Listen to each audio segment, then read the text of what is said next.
Buenas tardes y vamos a empezar. Es la presentación del libro de José Arregui, Dios más allá del teísmo, editado por Fe Adulta. Este es un libro de un místico que es poeta y profeta, que como el loco de la maya ciencia de Nietzsche, llega demasiado pronto. Como profeta, anticipa el futuro. Y como profeta anticipador, tiene que enfrentarse a las resistencias y miedos de los oyentes y lectores. Como el segundo Isaías, este es un libro que consuela, que anima. Él dice, inspira a los que andamos buscando, angustiados, al Dios con mayúscula. El texto está muy claro, el juego de mayúsculas y minúsculas. Yo no sé cómo expresar mayúscula. Suelo decir el Dios mayúsculo y el Dios minúsculo. Pero he pensado que era lo menos costoso. Bueno, pues andamos angustiados a la busca y captura del Dios mayúsculo. Es un Dios posteísta o, como dice José, trasteísta. Y eso es lo que anuncia este libro. Tengo miedo a dejar atrás las viejas seguridades, que aunque mi inteligencia las ve seguridades inseguras, infantiles, de otro momento de mi evolución, no encuentro todavía otras. Pura esquizofrenia entre entre cabeza y corazón. En este estado me encuentro y sé que otros amigos lo están pasando mal como yo. Por eso buscamos y buscamos, leemos y leemos. Yo no solo he leído el libro, le he chupado y lamido, le he trabajado a fondo. Dios más allá del teísmo. Y fruto de este esfuerzo, de este trabajo que me ha hecho sudar, lo recomiendo casi como lectura obligatoria para los que no están a gusto con sus creencias y prácticas religiosas y están buscando y no encuentran alternativas. A mí me ha ayudado y yo espero que os va a inspirar y ayudar a todos los saltadores en los cambios de rasante que vais a encontrar. José María Vigil dicit. Este salto hacia otro Dios más creíble y coherente con la cosmovisión posmoderna que el ser humano de hoy tiene. Lo propongo porque este libro, mientras lo lees, te arde el corazón y el espíritu se expande, respiras más profundo. Va subiendo el cambio de rasante penosamente, deconstruyendo imágenes familiares del Dios teísta y desciendes construyendo cautelosamente los nuevos horizontes que se te presentan.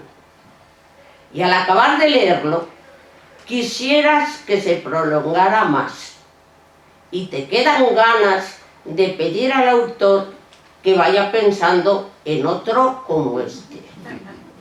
Yo le voy a pedir que continúe escribiendo sobre la pregunta que cierra el libro. ¿otro cristianismo es posible?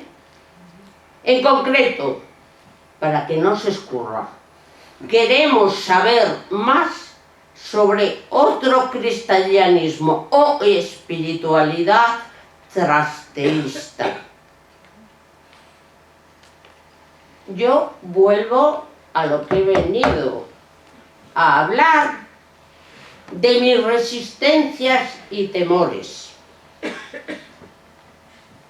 Y estos los leo desde el discurso del loco en la Gaia Ciencia de Nietzsche. ¡Qué intuición! Como tú dices, es un texto emblemático de la transición filosófico-teológica que nos toca vivir, y desde luego es mi transición. Toda mi vida, como la loca de Nietzsche, voy gritando: busco a Dios. Como el loco, el Dios teísta se me ha perdido. Salté del Dios del Antiguo Testamento al Dios de Jesús, y su Dios teísta hoy me falla por su desfase y la sospecha de su antro y andromorfismo. A lo mejor es que también para mí es demasiado pronto. Todavía no es mi tiempo, porque yo tengo miedo al salto. Me cuesta la subida del rasante. No veo lo que hay después, tanto más allá de... Tú y tus amigos posteístas decís a los lectores que abren vuestros libros: si estás a gusto con tu fe, tus creencias, tu espiritualidad, este libro no es para ti. Pues yo te digo, este sí es mi libro, porque no estoy a gusto con mis creencias ni mis prácticas religiosas. Y porque yo quiero, pero no puedo dar el salto del teísmo al trasteísmo. Necesito ayuda. Quiero tener un poco más de claridad sobre el trans, sobre el más allá de todo lo conocido. Yo quiero cerrar mi intervención diciéndoos, porque me lo he dicho a mí muchas veces: mira a ver si puedes pensar con el corazón.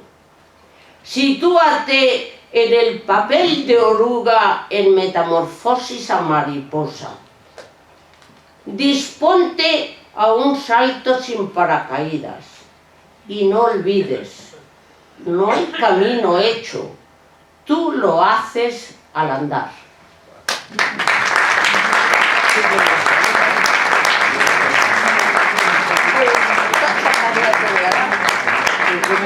Yo quiero aprender. Necesito. Bueno.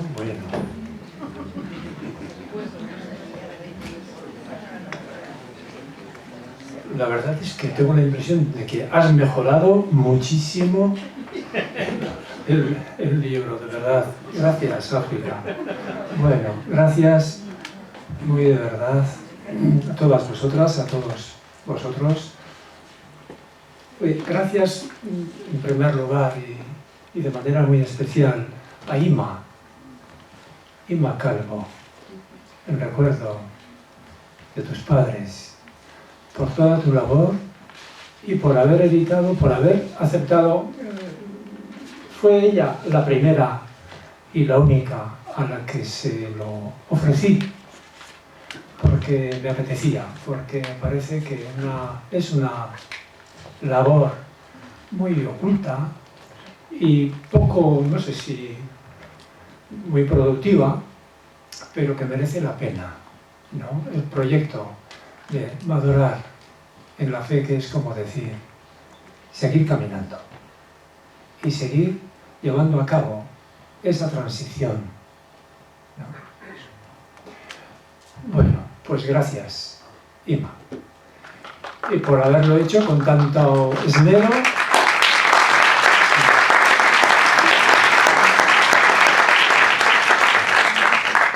Por haber editado el libro con tanto esmero, con la no pequeña ayuda de África, que fue la primera que lo leyó y lo repasó y lo corrigió, ¿verdad? Gracias. Bueno, pues gracias a todas vosotras, a todos vosotros. Había preparado, no tan minuciosa y bellamente como África, su presentación, estas pinceladas de fondo que guían el libro. Me atrevería a decir también mi camino de estos años, que me atrevo a decir es igualmente vuestro camino, en buena parte, cada una a su manera, como tiene que ser, ¿no? Pero pinceladas que guían, que han guiado y siguen guiando. Ojalá siga yo fiel al camino que nos sale al paso, más que trazarlo nosotros, nos va saliendo al paso, a cada paso. Pues bien, 10 preguntas, 10 pinceladas, no me atrevo a decir respuestas, al menos no ninguna respuesta cerrada y acabada, pero primero una brevísima introducción, como título, pues la expresión que acabas de utilizar: somos caminantes en éxodo, a veces también en exilio. Y a todo esto solo corrijo una expresión de tu presentación, África. No vayamos a la busca y captura de Dios. Ya sé que lo has dicho con muy buena intención y lucidez, pero a lo mejor la expresión a mí no me parece la más acertada. A la busca y captura no se encuentra, dejémonos encontrar, ¿no? La realidad nos sale al paso. Si vamos caminando, no tenemos por qué ir a la busca y a la captura de nada, sino abiertas a la realidad que descubrimos, que se nos hace presente, que se hace epifanía, que se hace diafanía. Diafanía. El mundo como diafanía de Dios es una expresión, qué bella expresión y qué sugerente de Teilhard de Chardin. El mundo como epifanía. Y además él contrapone de alguna forma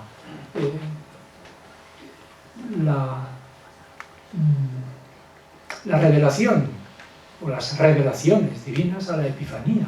En la epifanía no hay nada que tenga que ser revelado como verdad o como misterio, como enigma. No, dejar que sea la realidad la que se revela en su fondo, en su hondura, en su realidad, en su presencia. Bueno, pues somos eso, caminantes en éxodo, en transición. Y este libro, el subtítulo es Apuntes para una transición teológica, y efectivamente la teología no puede ser sino el acompañamiento de una transición, ella misma hecha en transición. Somos itinerantes. Itinerantes como esas figuras a las que acabas de aludir, a las que yo también me refiero porque me parecen tan evocadoras y sugerentes, en su luz y en su sombra. La figura de Jacob en el paso, Pascua, travesía de Yabok, Jacob y Yabok. la transición de Moisés en su travesía del desierto. Territorio que en la cosmovisión antigua, que contraponía profano y sagrado, diríamos hoy en territorio sagrado, en territorio profano, huyendo de Egipto, que era su patria, pero más que nada adoptiva. Moisés se adentra en el desierto y emprende la subida al monte, culminado por un santuario que en lenguaje antiguo, vuelvo a decir, llamaríamos pagano, un santuario pagano. Pero es ahí, en el santuario pagano, donde probablemente, bueno, todo esto tiene poco de historicidad, pero en la Biblia hay no tantas cosas históricas ni nos importa, sino lo que sugieren y evocan en su poder metafórico, también revelador, el texto que se abre a lo indecible, ¿verdad? Pues en ese santuario pagano es donde se le revela, o en torno del santuario, se le revela el infinito en la figura tan sugerente y plena de una zarza ardiente que no se consume. Y ahí se le revela el tetragrama impronunciable, el nombre propio impronunciable de Dios.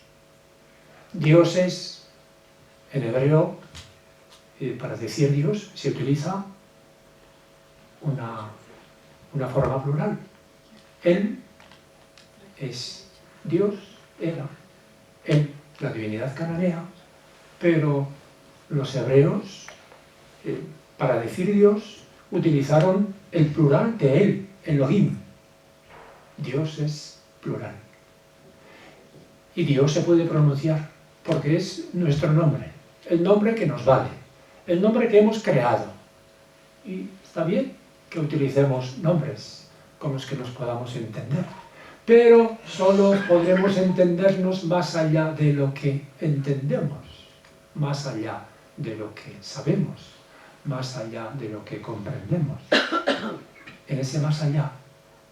Y ese más allá tiene como nombre un tetragrama impronunciable. Nadie debe pronunciar. Y así es como lo hacen los judíos cuando leen la Tanaj o la Torá, la Biblia. El tetragrama JHVH, no, impronunciable. Cuando leen el texto en privado o en público, los judíos pronuncian el tetragrama con otras consonantes y las vocales que en hebreo no existen en la escritura. Adonai, lo pronuncian Adonai. Ahí no hay ninguna J, ninguna H, ninguna V, pero lo pronuncian así. El tetragrama, el nombre propio es impronunciable.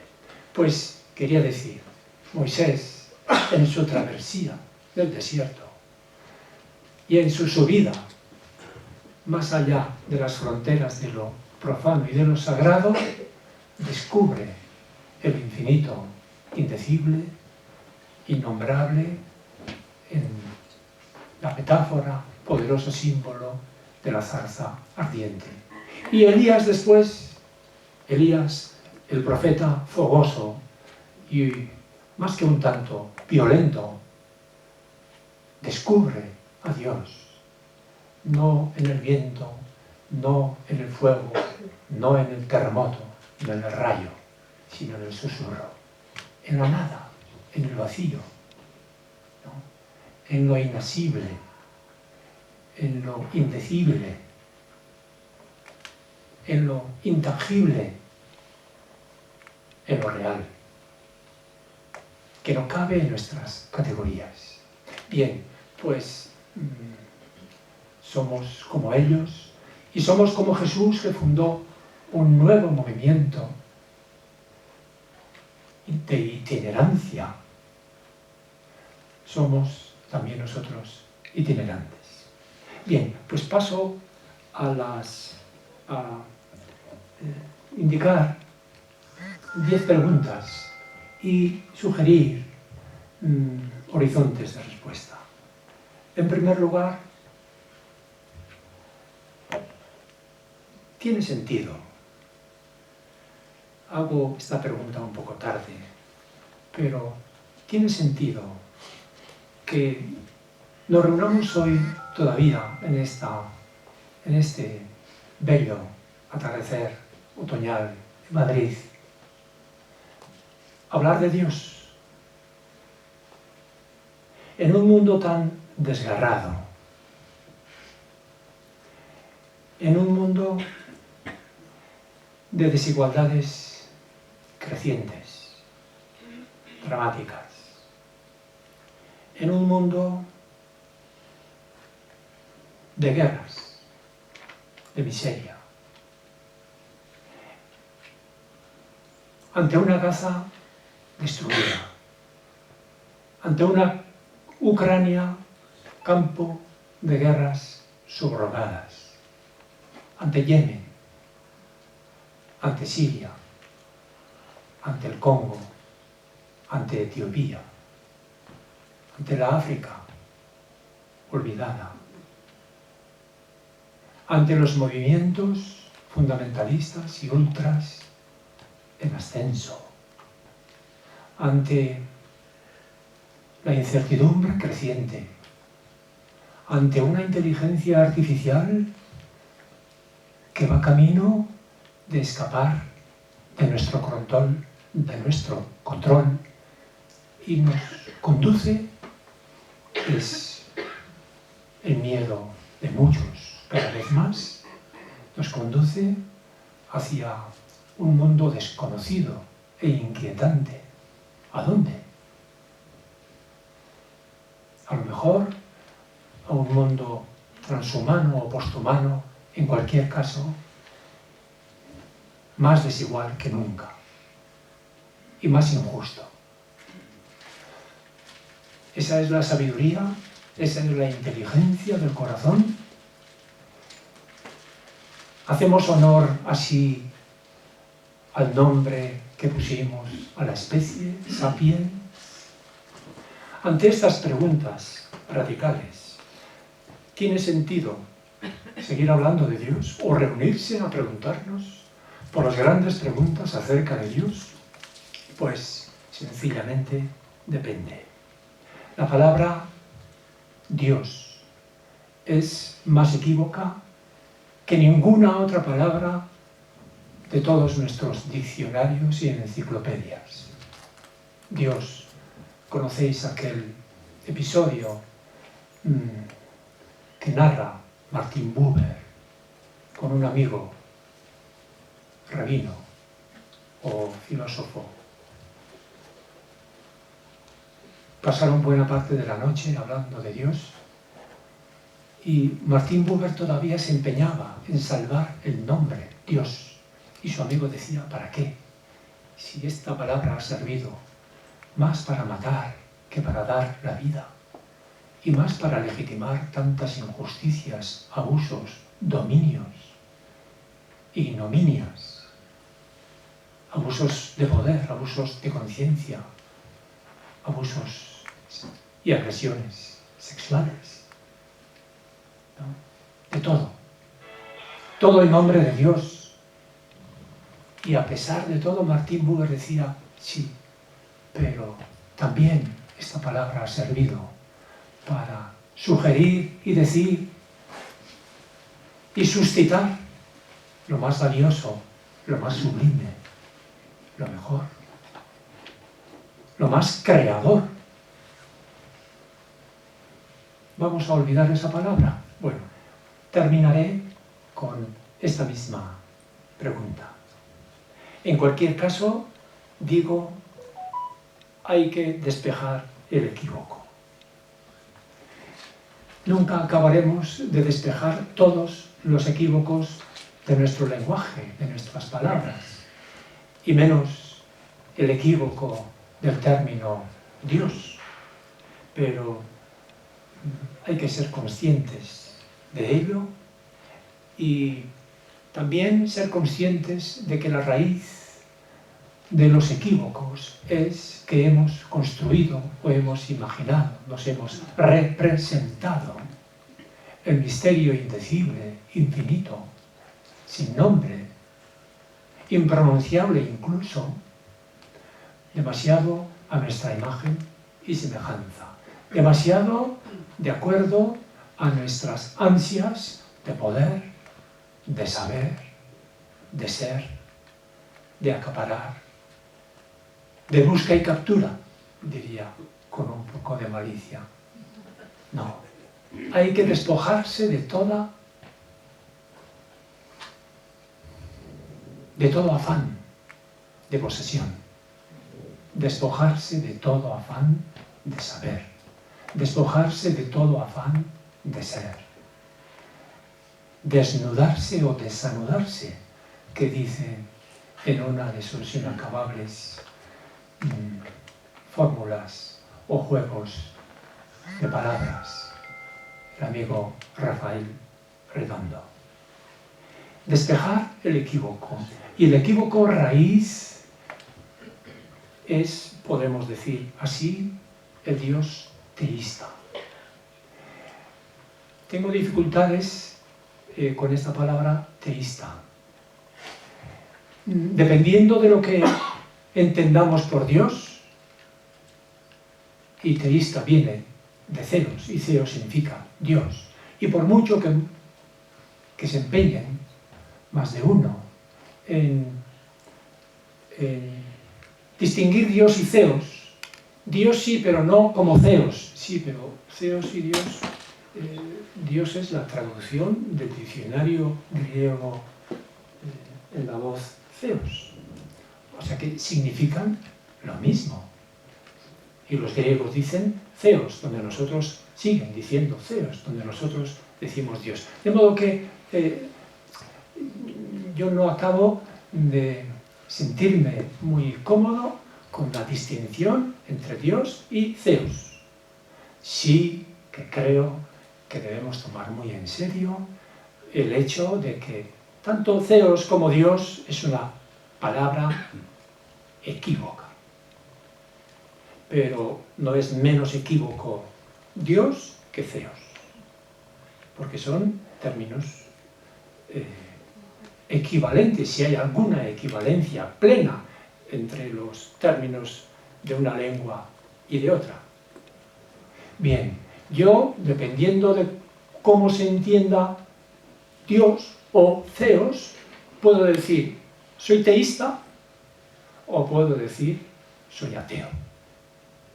O puedo decir soy posteísta, no me gusta la palabra posteísta, porque posteísta me sugiere, no, que eso ya está pasado, que es algo caduco, de otros tiempos, no tiene sentido. Ahora estamos después de, como si fuese un nuevo nivel, una nueva fase, una nueva etapa. Prefiero transteísmo, porque puede uno perfectamente, de esto estoy muy convencido, puede uno perfectamente seguir rezando el credo, tal cual, ¿no? E incluso creerlo, tal cual. Y sin embargo, si es creyente como Moisés, como Jacob, como Elías, en lo que evocan las escenas que nos narran, o como la escena de Elí y de Samuel, del primer libro de Samuel, capítulo 3, pues tendrá que ser creyente en ese credo o en lo que fuere, en transición, en camino, en éxodo, dejando atrás y abierto al futuro, siempre nuevo. Mirad que hago cosas nuevas. No miréis al pasado. Olvidad el pasado. Bueno, no hay por qué olvidar nada, pero no quedéis encerrados y aferrados a ningún pasado. Transteísmo en ese sentido, con creencias o sin creencias, con el Dios teísta o sin Dios teísta, pero sin quedarse demasiado aferrado a esa imagen, a una representación, a un credo. Paso pues a la segunda pregunta. ¿Qué entiendo por Dios teísta? Porque es verdad, he dicho que no me siento cómodo con el término teísta y sin embargo en el mismo título digo, en la formulación del título, utilizo esta palabra que es tan equívoca como Dios. Dios más allá del teísmo. Bueno, lo hago pues porque se ha hecho habitual y común el término teísmo en un sentido determinado, que es el del Dios con minúscula. Es decir, teísmo entendido como sistema religioso que confiesa, que reconoce, que afirma la existencia de un ser supremo, de un ente supremo, de un alguien supremo. Otro ente distinto o extrínseco al mundo. Creador del mundo, de la nada. Providente, legislador, que se ha revelado a unos, que se oculta cuando quiere y se revela cuando quiere, que elige o no elige o directamente rechaza, que perdona o castiga, que impone leyes que son vinculantes para todos y para siempre. Esa divinidad que, como aparece en la escena de Elí y de Samuel, a veces se calla y a veces se oculta, y a veces habla y a veces se revela. En un Dios así, yo no puedo creer. De ese Dios yo soy ateo. De ese Dios soy ateo. Y entendemos el término, se suele entender y utilizar el término teísmo en ese sentido. Bien, pues entonces, más allá del teísmo. Pero, insisto, lo importante no es teísmo o posteísmo, sino lo importante para mí es el tránsito. Vivir constantemente liberándonos del Dios y de la imagen que lo acompaña en nuestra imaginación y mundo de representaciones. El Dios teísta, por lo tanto, conlleva una visión de la realidad, una cosmovisión dualista. El mundo de lo físico y el mundo de lo metafísico. El mundo de la materia y el mundo del espíritu. El mundo del cuerpo y el mundo del alma. Esta vida de aquí y la vida del más allá. Lo profano y lo sagrado, que decíamos. Esas dualidades ya no pertenecen a nuestra cosmovisión. Y por eso el sistema teísta de un Dios ente supremo, creador, que interviene en el mundo cuando quiere, como quiere, que de acuerdo o en contra de las leyes de la naturaleza, se decía, en ese Dios ya no podemos creer, porque se nos ha caído la cosmovisión que lo sostenía. Ese Dios es un constructo mental y cultural.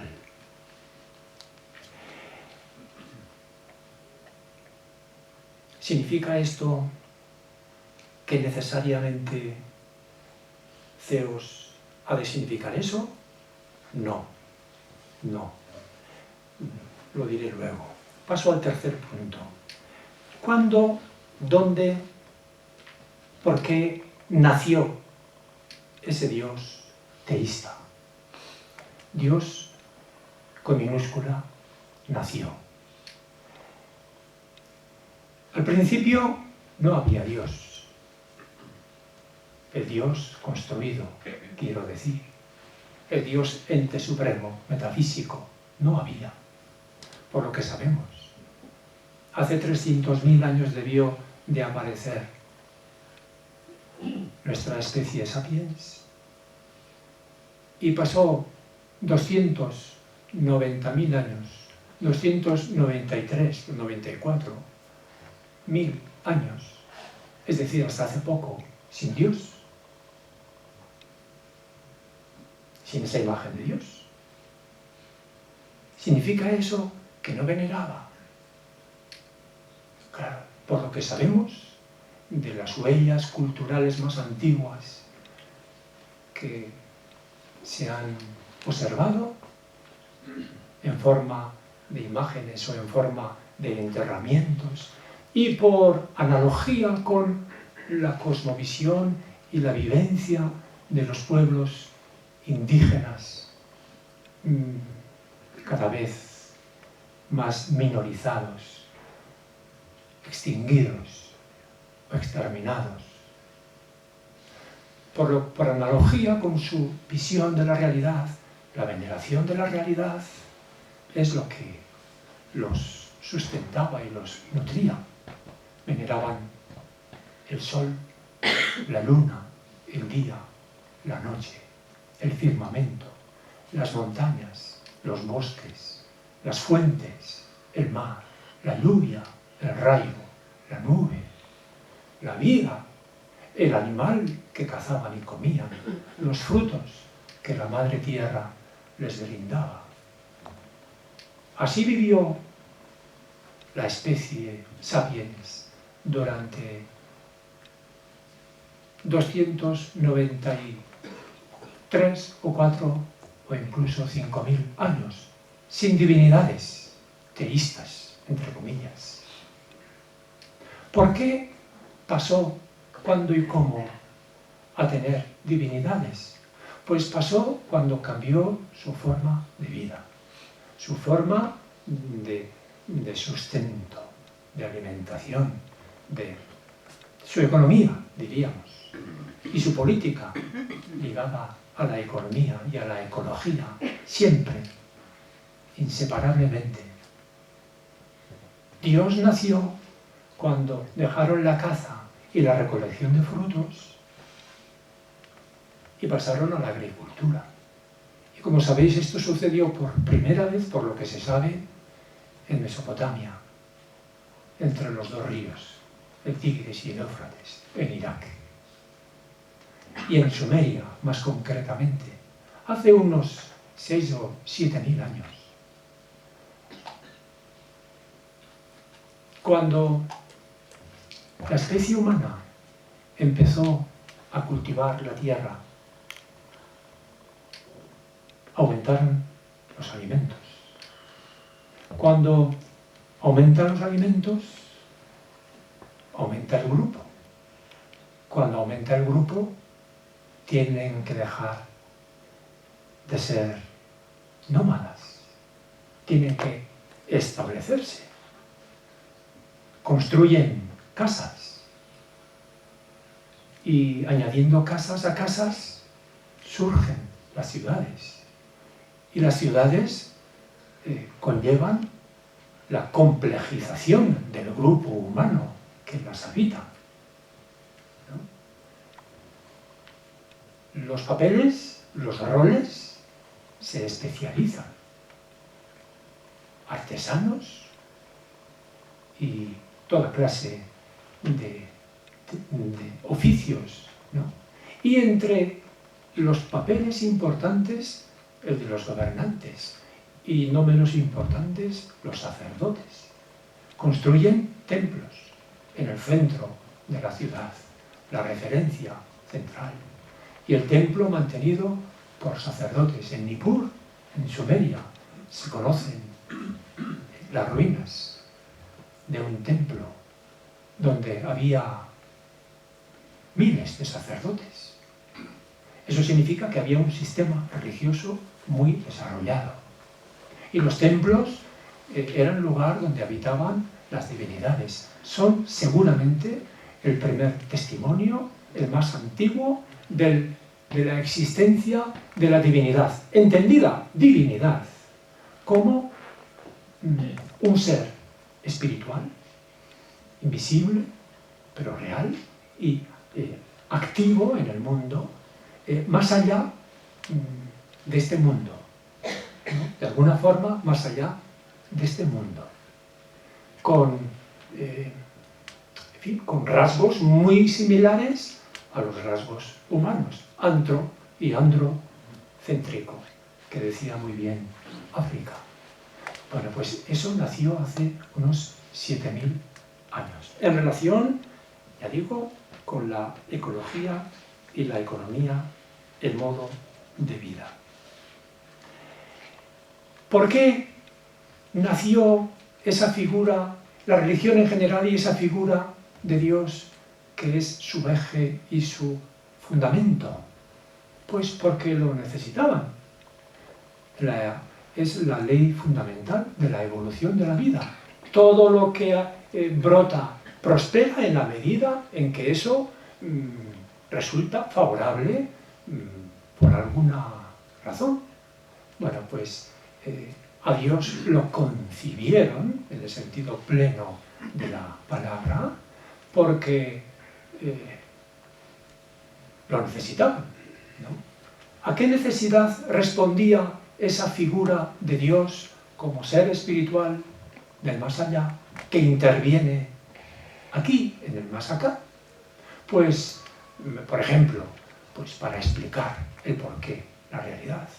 También para ser garantía de un orden moral, ético, por lo tanto de la convivencia, que la gente no se desmandara, sino que respetara las normas fundamentales de la convivencia, de la ciudad, ¿no?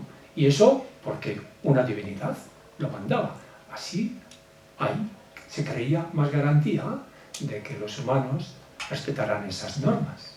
La necesidad de cohesión social. Y, no en último término, la necesidad ligada a los poderes de legitimar su poder. La necesidad de legitimar el poder vigente. El orden, ordenado o desordenado. La función de la legitimación. Esas necesidades han ido acompañando la imagen teísta de Dios mientras ha estado vigente. Lo cual no significa que Dios nació solo por eso, no. Nació también, y diríamos que más originariamente, si queréis, como una manera muy humana, demasiado humana, de decir la realidad en su capacidad de dar vida, en su capacidad de producir asombro, en su llamada a ser responsables, en su llamada a ser humanos, a ser hermanas, a ser hermanos, a creer en la vida, a cuidar la vida. Bueno, todas esas funciones básicas y tal vez originarias están acompañadas por esas otras necesidades de explicación, de fundamentación y de legitimación y también de cohesión del orden y de la convivencia social. Pero no deja de ser un recurso humano. No deja de ser un constructo humano. No deja de ser, en su representación concreta, una necesidad humana. Una necesidad reforzada por las pruebas. Las pruebas de la existencia de Dios se hicieron muy conocidas y traídas y llevadas en la escolástica de la tradición filosófico-teológica cristiana en Occidente, las pruebas de la existencia de ese Dios teísta, ¿no? Ente supremo. San Anselmo concibió como prueba, y eso yo lo simplifico, pero San Anselmo es una cosa muy seria, que él, con toda su inteligencia, habla de acuerdo al marco de lo creíble de su época, a la filosofía que era entonces común en el siglo XI en un monasterio británico. Pues San Anselmo dice que Dios es el ente más perfecto que se pueda imaginar, pero no sería perfecto si no tuviera la existencia. Entonces, el ser más perfecto tiene que existir, porque si no, dejaría de ser perfecto. Bueno. Santo Tomás fue el que, de acuerdo a la filosofía de Aristóteles, construyó las famosas 5 pruebas, que se resumen en una: todo lo que es por alguna causa, como todo lo que se mueve por algo. Pues, y así indefinidamente hasta el final, necesitaríamos una causa y otra, hasta que llegamos ya al final de la serie con una causa sui, con la causa absoluta, Dios, ¿no? La causa no causada. Bueno, y a esto le dio su forma particular Descartes, diciendo: Dios es la garantía de que yo no me equivoco cuando digo pienso, luego soy. Pero ya Descartes es el que centra toda la filosofía occidental moderna en el yo, y propiamente en el yo pienso, luego existo. Esa es la primera verdad. Pero tiene ese punto débil, el talón de Aquiles, y si algún duende o algún espíritu maligno me engaña, entonces recurre Descartes a Dios. ¿Cómo Dios va a permitir que una cosa tan fundamental como mi primera certeza y criterio de toda certeza me equivoque? Dios no puede permitirlo. De modo que Dios es el garante de mi certeza, de mi verdad, ¿no? Paso al cuarto punto. ¿Por qué murió este Dios? Pues murió en la medida en que el ser humano fue aumentando su poder y dejó de necesitar ningún recurso externo. La filosofía explicaba racionalmente, sin necesidad de Dios. Empezó a explicar la realidad. La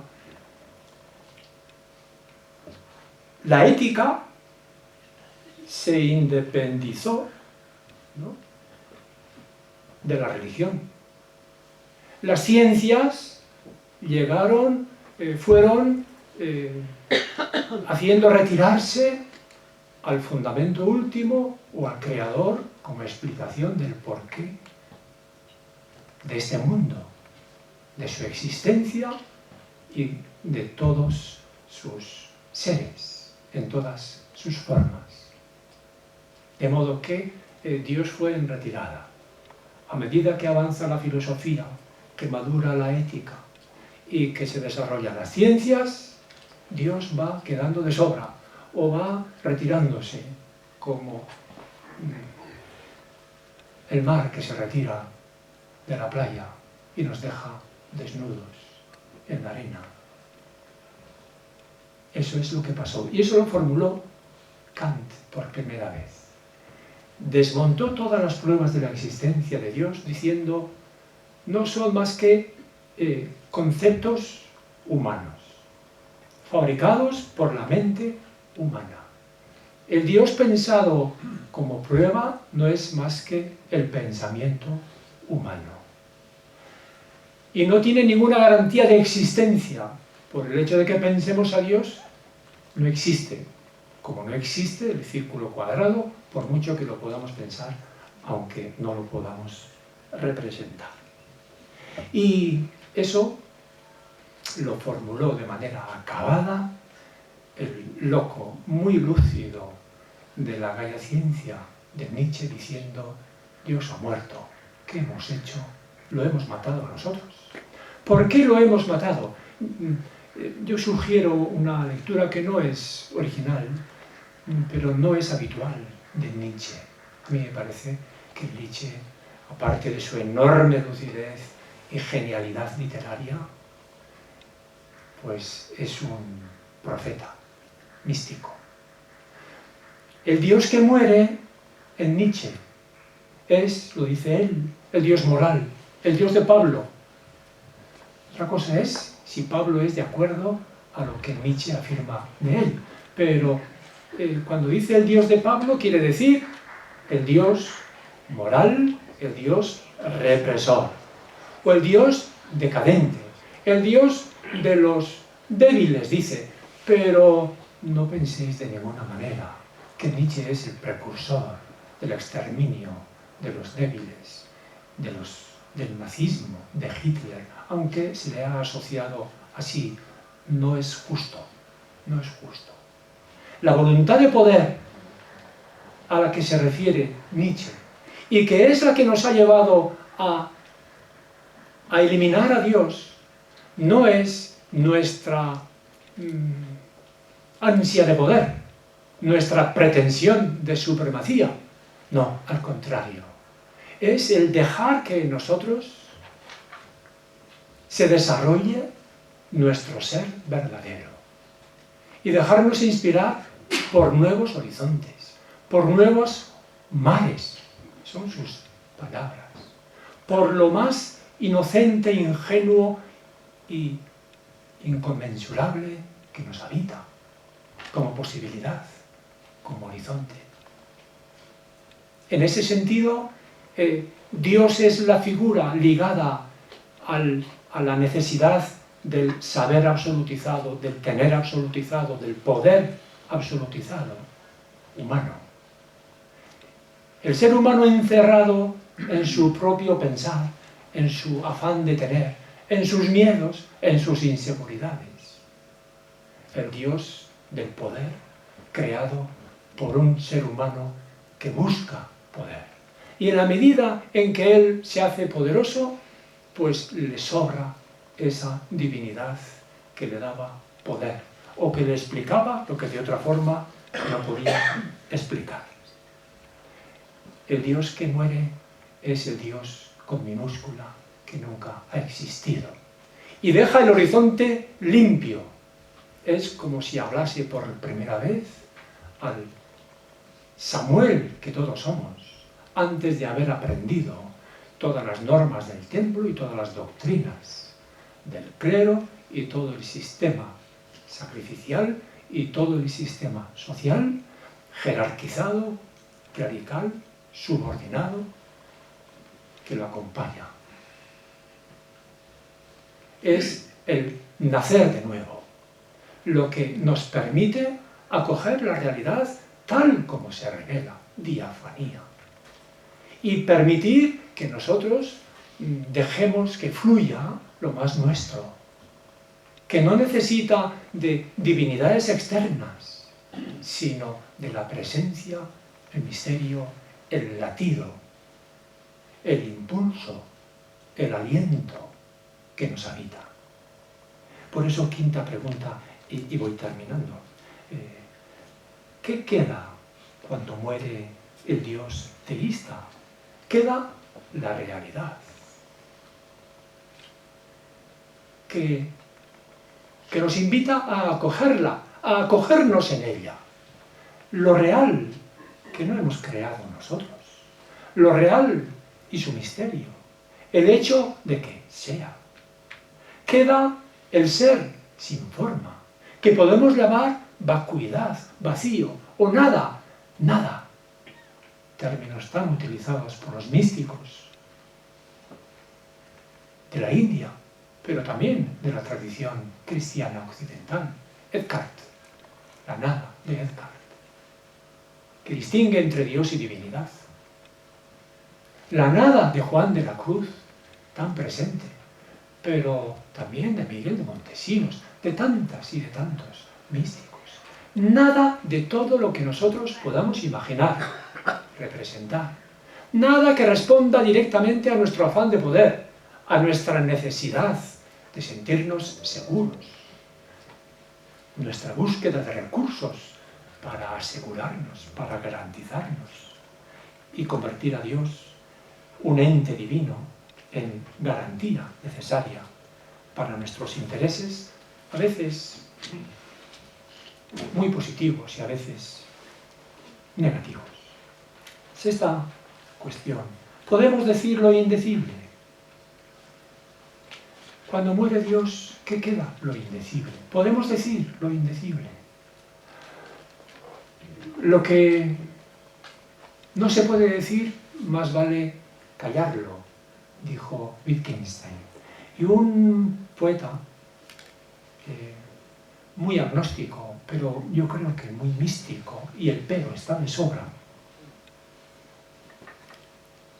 Joseba Sarrionandia, escribe: lo indecible hay que decirlo. Y para eso está la poesía. Y para eso está lo que nos brota antes de la palabra. Y aquello a lo que la palabra conduce. El silencio. Lo indecible se dice con el silencio. O con las metáforas. Lo indecible necesita metáforas que lo sugieran. Pero las metáforas nos llevan más allá del significado de nuestros términos. Decimos piedra y la filosofía lingüística, la semiótica, distingue entre el significante, piedra, la voz, el término, piedra. El significado, lo que dice un diccionario sobre piedra. Y el referente, que puede ser un lugar que me evoca, un momento, una experiencia profunda, una relación estrecha, una persona querida. El referente es indecible. Todas las metáforas nos llevan más allá del significado. Y a lo indecible, a la o lo indecible que llamamos Dios, que es la hondura que somos, que lo habita todo, que nos habita, que late como el corazón que late sin cesar mientras esta forma de vida perdura. A esa realidad real, más allá de todo significado, de todas las sumas, de todos los diccionarios teológicos, solamente podemos referirnos con metáforas que nos transportan al silencio que precede y que culmina la palabra. Metáforas como fondo de la realidad, Tillich, como creatividad, el término creatividad me parece una metáfora muy sugerente y oportuna. Y se refiere a ella uno de los grandes biólogos actuales de más prestigio, Stuart Kauffman, que no cree en Dios, que no cree en ninguna divinidad, teísta, entre comillas, pero que dice que Dios es el término más poderoso que ha creado el ser humano y que para él Dios es la creatividad que él analiza y celebra y se deja sorprender y se deja interpelar en la realidad viviente, la creatividad, metáfora de Dios, o fuente, realidad fontal, o aliento. También yo, el yo del yo, o el tú del yo, o el nosotros, que es más, infinitamente más, que la suma de yos separados, aislados, divididos. Séptimo punto, ¿qué digo? cuando digo Dios? Pues digo lo indecible, bondad creadora, la posibilidad de asentir a lo real, de creer en lo profundo de nosotros mismos, de nuestra especie, de la humanidad entera, en estos tiempos de tanta incertidumbre y zozobra global. Digo Dios para decir la bienaventuranza de la bondad, de la comunión, de la fraternidad, sororidad universales. Digo Dios para decir la posibilidad inagotable, infinita posibilidad, cuando todo parece imposible. La frontera de lo posible sigue abierta. Esa es la divinidad que nos habita. O el aliento que lo anima todo. O la presencia que se manifiesta en todo. Y que no se puede enterrar en nada. Y octavo punto, octava pregunta. ¿Es Dios personal? No puedo prolongarme, pero apunto. ¿Qué significa personal? Decimos personal en contraposición indebida, a mi modo de ver, con los animales, e incluso con las plantas, e incluso con las piedras. Decimos personal a lo que tiene conciencia, a lo que tiene autoconciencia, a lo que es capaz, o a la persona que es capaz de cuidado, de respeto, de comunión, de colaboración. Bueno, pero son realidades que emergen de la materia, de nuestras neuronas, de nuestras relaciones. Y son realidades o vivencias que en grados que nos son desconocidos, pero también están en los simios, en los grandes simios, y por qué no en los pequeños y en las pequeñas. ¿Y por qué no en los mamíferos? Y no solamente en los grandes, sino también en los pequeños. ¿Y por qué no en las plantas que también se comunican? Sin caer en un panpsiquismo fácil, pero los límites son difusos, ¿no? Todo viene de lo mismo. Esa creatividad, esa relacionalidad que une todo en una red cósmica sin fin. Si eso está en la naturaleza y lo llamamos personal, el fondo, la fuente, la presencia y el aliento que todo lo mueve y habita, ¿será menos? No me parece coherente decirlo así. No. Si de eso brota esto que llamamos personal y que está como difundido en todo como posibilidad, la fuente última de lo real, la fuente primera, que no es ni alguien ni algo separado, pero ¿será menos? No, será más. Y será real, no como posibilidad de futuro, porque las categorías de antes, después, ahora, de aquí, allá, ahí, de tiempo y espacio, no tienen validez, ni siquiera en la física, en determinados campos. Pues en eso que llamamos lo originario o lo último de la realidad, ¿por qué han de tener vigencia estas pobres, limitadas categorías de espacio-tiempo? De manera que Dios, en su sentido más amplio y profundo, más allá de nuestras categorías espacio-temporales, posibilidad que no es futura, sino que es presente, real, en todo. Yo creo que se puede decir que Dios es más que personal, no menos que personal. Pero no personal en el sentido en que lo definió Boecio, siglo V, el filósofo que definió persona como individuo sustancia individual, y racionalis natura individua sustancia. Sustancia individual de naturaleza racional. Sustancia, término que no tiene sentido para nosotros, e individual, que no se puede aplicar a lo real fontal, ¿no? Dios no es otro separado. Dios no es un individuo distinto.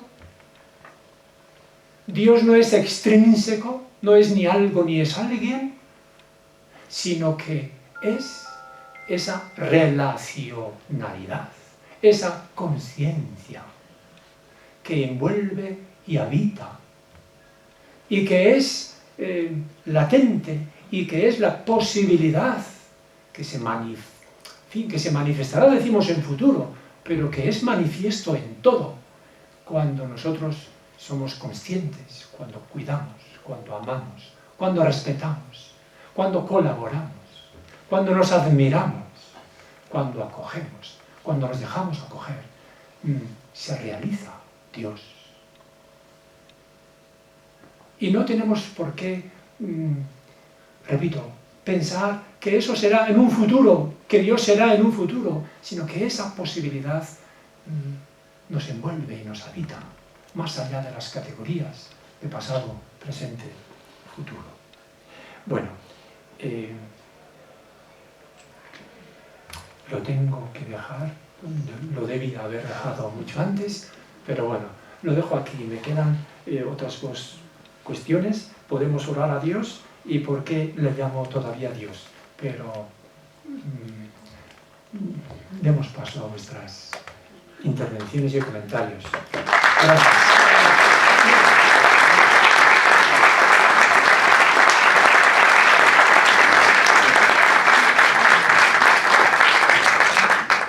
Bueno, Ima, no sé si podemos disponer todavía de unos minutos.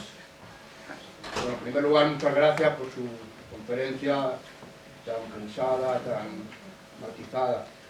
Yo le hago simplemente un comentario. Después de que he pensado mucho todos estos temas sobre los que usted ha hablado, igual que hablan los otros no teístas, yo veo que lo que la sabiduría moderna nos ha enseñado desde la ciencia, desde la historia, desde el análisis del lenguaje, es que la manera de entender la providencia de Dios no es como nos lo habíamos imaginado. O sea, ese Dios que existe y es providente y nos mira y nos ayuda cada día, a cada hora, en cada momento, eso desde la ciencia moderna es increíble. En un universo tan gigantesco, y en un universo en el que el espacio y el tiempo se mezclan, así no me quiero liar. Pero una cosa es que nuestro concepto de providencia haya quedado obsoleto, y otra cosa es que de ahí deduzcamos que Dios no es providente. Es como cuando Sartre decía que la vida no tiene sentido.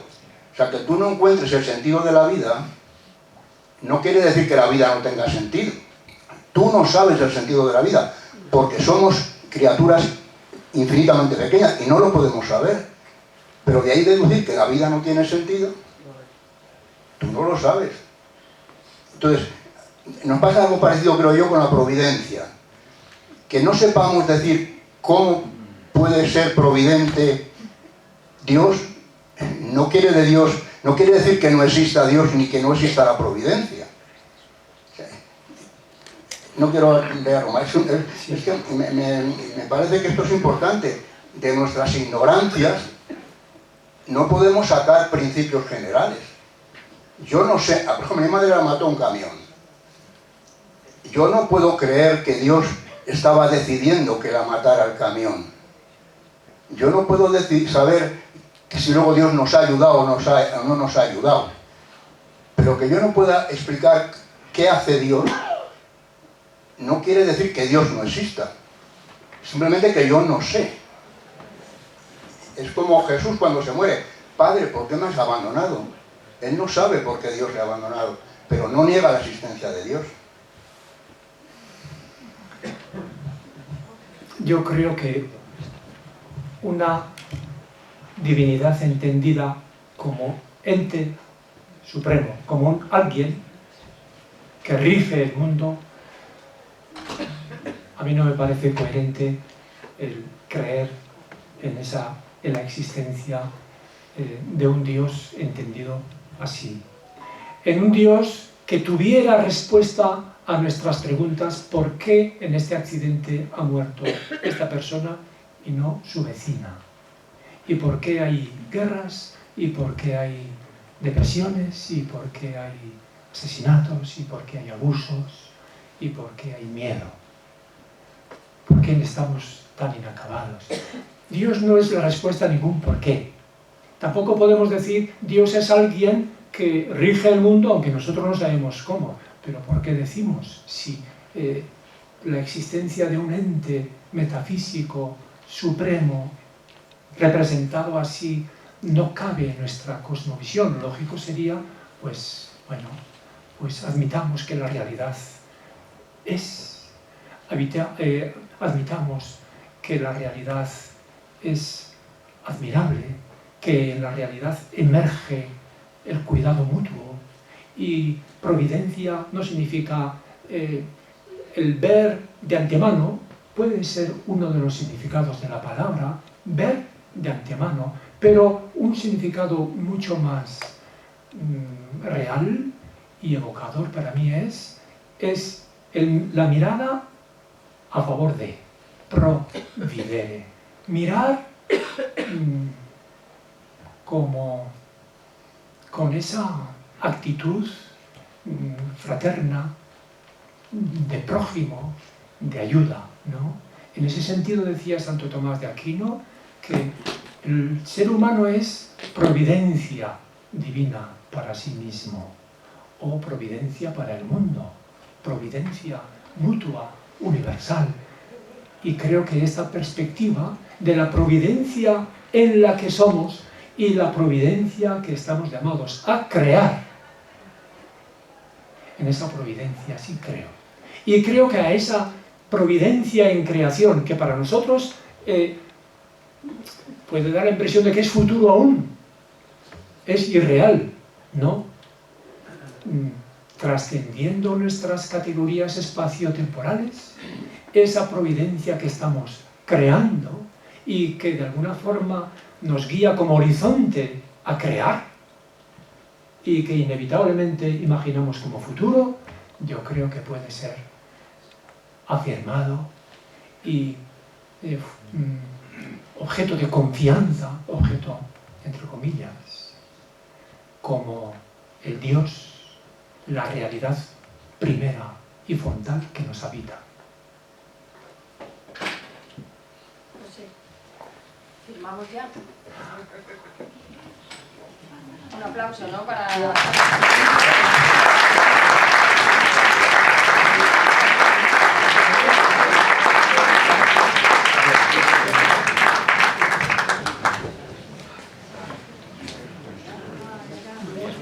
Para